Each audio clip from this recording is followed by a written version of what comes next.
Ladies and gentlemen, I give you Frankenjeep.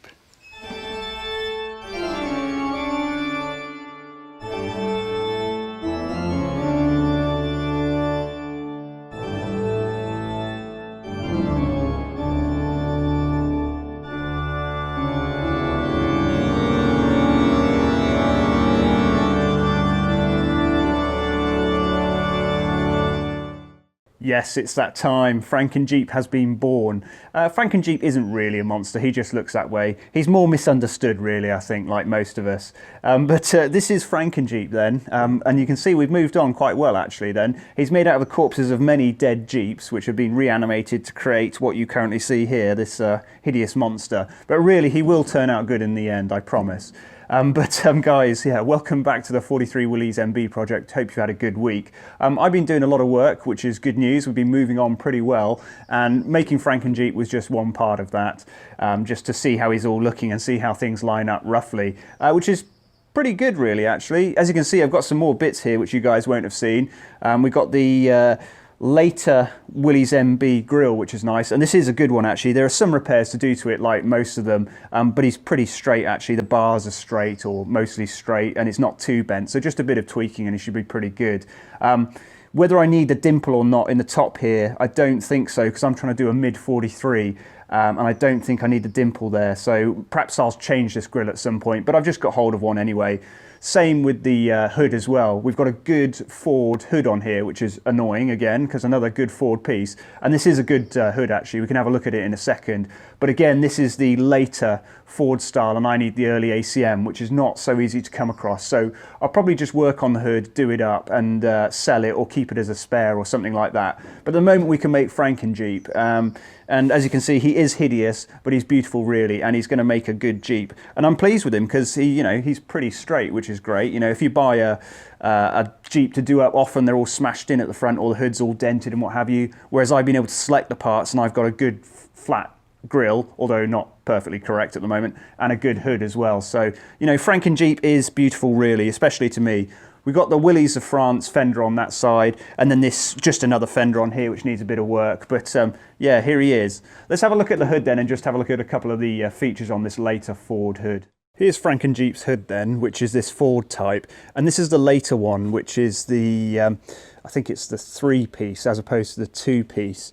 So at the back here, this is incorrect for what I need. The earlier ACM one's quite different. It also has, the ACM one should have a strengthening piece at the front there, which this one doesn't have. So this is the later Ford type, which is nicely Ford marked on the hinge. Hinge needs the usual repairs there, but they're no problem. So yeah, when you're looking at hoods, it's easy to tell whether they're, well, mostly easy to tell whether they're properly straight or not is look on the inside, because if someone's put loads of Bondo and filler on the outside, it may look smooth, but you can see where the dents are on the inside, and you can see this one is pretty damn good. It's nice and straight actually. It's still got corrosion and bits and bobs. It's going to need some repairs, but it's a good straightforward hood here. This guy here is going to have to be sorted out. There's like a strengthening piece on there which we'll have to re-weld and do, but yeah, not too bad. There is some original paint on it, guys. This is obviously all painted over here. We're going to get the wet and dry out and see if we can find any numbers. I don't think we are, because this has got a million layers of paint on it. I've been sniffing out original OD. I'm able to find some bits. I got original OD sniffers which I'm able to locate, and look, it stands out like a sore thumb, original OD. So there's a little bit there, but it looks as though it's been rubbed back at some point. So yeah, I don't think we're really going to find any numbers on it, but we'll get the wet and dry sandpaper out and have a go on here and just see if we can quickly turf anything out. No, unfortunately guys, somebody has sanded this hood right back, although some of the bits remain, like in this low point in the centre there, where that little bit of OD has stayed in a little crease there. He hasn't been able to sand that back. He's gone to town, and whoever did this has sanded this hood right back. It hasn't been blasted. You can see in the top there where the rust is and the good clean metal, and then you can see all these different layers of paint, and it's been done over with some sort of I don't know what machine that is. It's done that. The gold stuff, they've gone over it, and yeah, completely obliterated all original paint and numbers, sadly. So that's a bit of a pain. We'll never get a hood number off it. But yeah, it does show though that it's good solid metal. There's no Bondo in it or anything like that. The lines are all good, although there is some corrosion here and there. It is a nice hood. So yeah, good Ford hood with that. Pleased with that. So Jeeple, let's get down to business then. What else have we been doing then? What's the important work we've been working on? Well, as you can see, I'm making a huge mess, which means something must be going on. And it looks like the axle's back again, which is good news, looking pretty much the same as it was before. But I've been doing a lot of work, guys, and it's all preparation, okay? Because working on differentials is not an easy job. So working on a World War II Willys Jeep is fairly straightforward. Pretty much everything can be taken apart with a 1/2 inch or a 9/16 wrench. And you know, you can rip it all apart, do it in the dirt and put it back together, and it's all straightforward. Gearboxes are slightly more difficult, but still, you know, it's a matter of whipping parts out and replacing them and just setting it up. It's not too bad. The problem comes is working on axles and differentials, because they've got to be done correctly, because otherwise they wear out very quickly, they don't work, they can overheat, they just break apart like this one in front of me here. So they're very critical. And the thing about them is you can't rush it. It's got to be done correctly. You've got to have the correct tools, and you've got to know what you're doing as well. Now, I've got a couple of those things. I think I vaguely know what I'm doing. I haven't even done it yet, but I'll just show you what I've found then so far then, guys. So the first thing to do is to get the correct tools. So in the corner over here, I've now got a press, because you have to press bearings on and off multiple times, okay? Because you're setting up, oh dear. You're setting up shims, okay? So in between the bearings and the case here, there are shims, and there are shims inside here. And these bearings are pressed onto these components very, very hard. So to remove them, you need to have a press to remove them, and to put them on, you need to press them together. So you need a press. You need tools to lock the output yokes on here to remove pinions. And of course, you guys have probably already seen this one here that I use to hold the yoke so that I can undo nuts and things like that. So you need that. And there are other things as well, which I can't remember at the moment. But yeah, you need the correct tools, guys. So preparation is key. But it is fairly straightforward when you come down to it, okay? Inside the axle here, we've got this guy, which is the pinion. And the yoke attaches to the end there, which attaches to your prop shaft and drives it. And it sits down inside it, and you can see the one which is in there at the moment. It sits inside it like that, okay? And it's got a bearing on the rear here as well, which faces this one. So this is the inner and this is the outer bearing when it sits here, okay?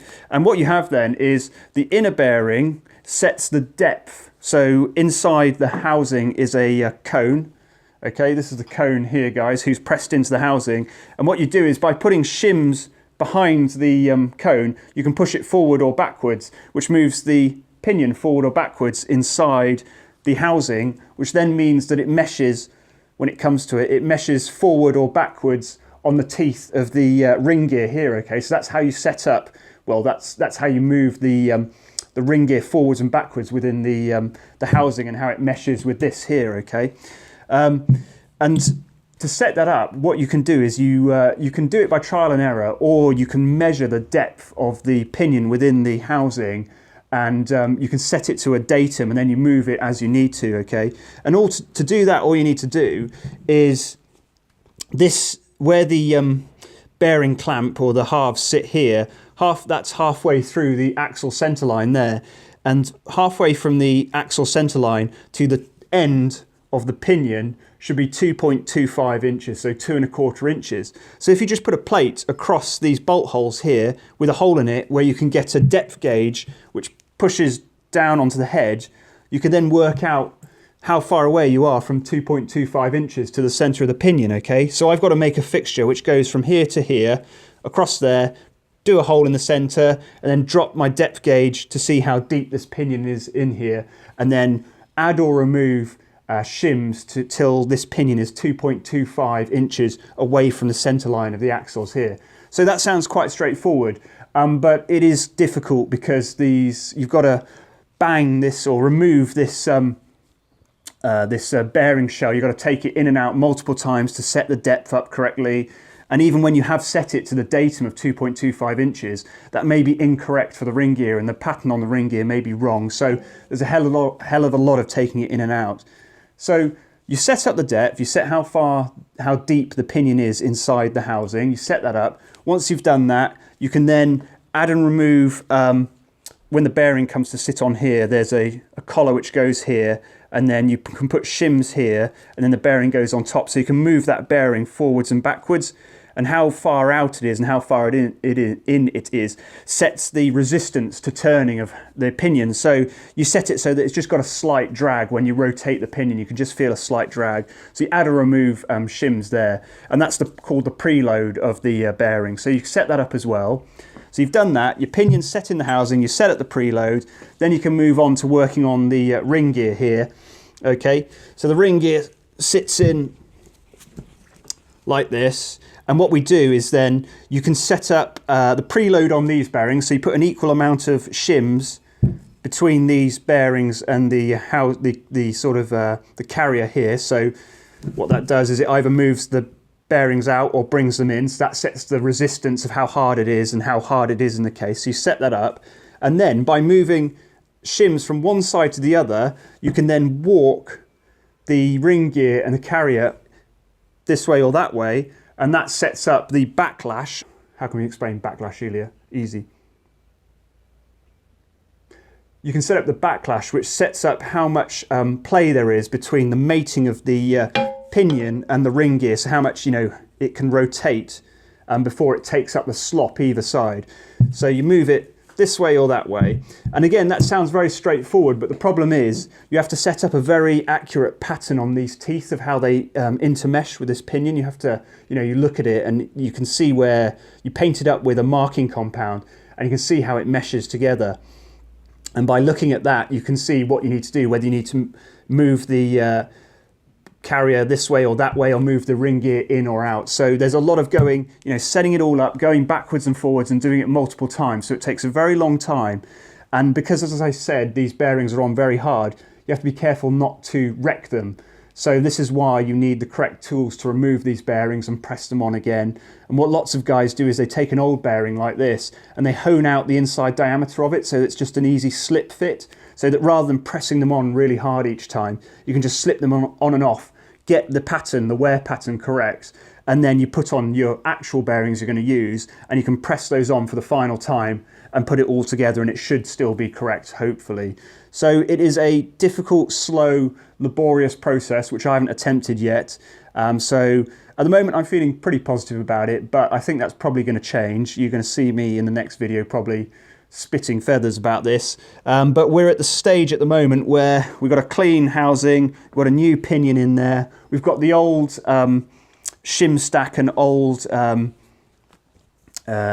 bearing race in there from the old bearing, and a new bearing on the pinion. So we're just going to see how it sits at the moment and where we are with it, and then we're going to start working from there. So yeah, setting up axles is a slow, laborious job and needs to be done correctly. So I'm going to have a go at it and we'll see how we get on then, guys.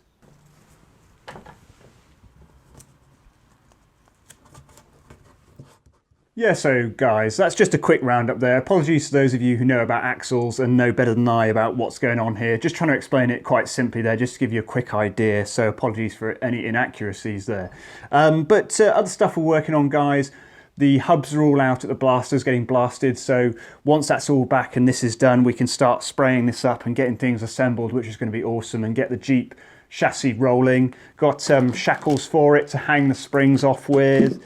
Bought some other bits as well, spent hundreds of pounds on bearings. Bearings are unbelievably expensive, just in case you didn't know. So doing axles and doing the hubs and things like that, changing all the bearings in it, it costs hundreds of pounds. So it's not a cheap thing to do, but worth it in the end. It is worth it. If you're going to do the work, you might as well make sure the bearings are all fine, because you don't want to put it all together and then find you've got a grumbly bearing, or it's making metal and it destroys your other good work. So new bearings all around, guys.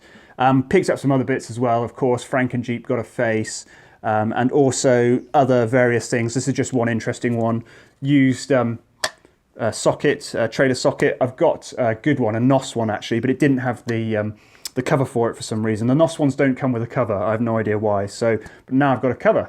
So that's excellent. So yeah, moving along, guys, as usual. Just a lot of work, and it's slow going, but I'm going to start working on this and see how I get on with it. So next week, you guys will be able to see how I progress. Hopefully I do get some movement on it. And the block is also back as well, which I haven't told you about. That's hiding somewhere, so we'll look at that as well, guys. So yeah, loads to be getting on with, too much to be getting on with. Need to concentrate on things, you know, getting these axles together. So that's what we're going to be doing. But I'm pleased with the progress, guys. So that's it from this week then. I'll see you next week. Have a look at my old videos, like and subscribe, and I'll see you later. Cheers.